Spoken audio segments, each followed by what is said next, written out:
దేవి త్రిరాత్ర వ్రతం అంటే ఏమిటి? ఈ దేవి త్రిరాత్ర వ్రతం అనేది నవరాత్రులలో అంతర్భాగమేనా? నవరాత్రులు అనేక విధాలు. చైత్ర నవరాత్రులు వసంత నవరాత్రుల పేరిట ప్రసిద్ధం. రెండవది వారాహి నవరాత్రులు, ఆషాఢ మాసంలో పాటించే ప్రత్యేక నవరాత్రులు, పాడ్యమి నుంచి నవమి వరకు. ఆశ్వీజ నవరాత్రులు శరన్నవరాత్రుల పేరిట ఈ నవరాత్రులలో దుర్గాష్టమి నాడు మనం జ్ఞానం పెంపొందింపజేసుకునే నిమిత్తమై ఆ దైవతా సంబంధితమైన విషయాలు తెలుసుకుంటున్నాం. నాలుగవది శాకంభరీ నవరాత్రులు, పౌష్యమాసంలో శుక్లపక్షంలో అష్టమి నుంచి పౌర్ణిమ వరకు. ఇవి అతి రహస్యమైనవి, శాకంభరీ నవరాత్రుల పేరిట ప్రసిద్ధం. ఐదవదిగా ఉన్నది మాఘ నవరాత్రులు, గుప్త నవరాత్రులు అని పేరు.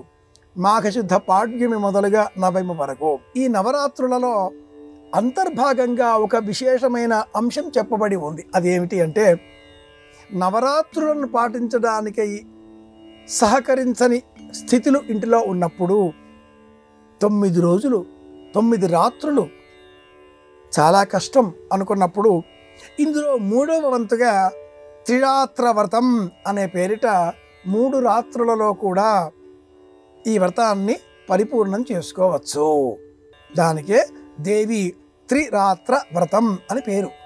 మూల, పూర్వాషాఢ, ఉత్తరాషాఢ ఈ మూడింటికి సంబంధించిన విశేష అంశాలతో కూడుకున్న వ్రతమే దేవి త్రిరాత్ర వ్రతం. మూలేన స్థాపయేద్దేవ్యాం పూర్వాషాఢాసు పూజనం ఉత్తరాసు బలిం దద్యాత్ శ్రవణేన విసర్జయేత్ అని ప్రమాణం.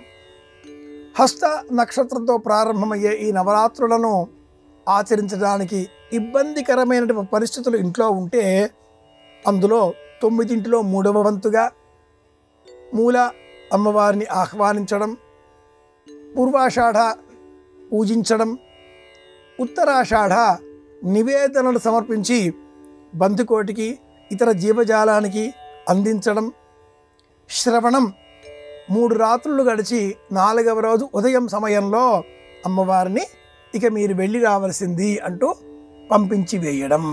ఆవాహనం నజానామి నజానామి విసర్జనం ఏవం ధ్యాత్వా మహాదేవి యథాయోగ్యం తథా కురు అంటూ నమస్కరించడం.